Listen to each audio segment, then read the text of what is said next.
नवसारी के पास हाईवे पर एक राइस मिल में एक महिला की लाश संदिग्ध हालत में मिली।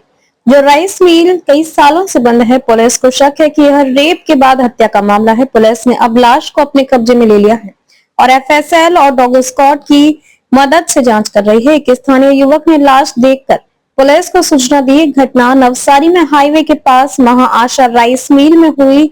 लघुशंका के लिए आए एक स्थानीय व्यक्ति ने महिला की लाश को खून से लथपथ हालत में देखा और तुरंत पुलिस को सूचना दी।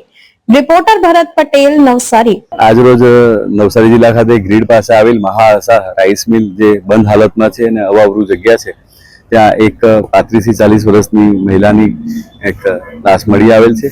જે બાબતે એફએસએલ અને ડોગ સ્ક્વોડને બોલાવીને કાર્યવાહી હાલ ચાલુમાં છે।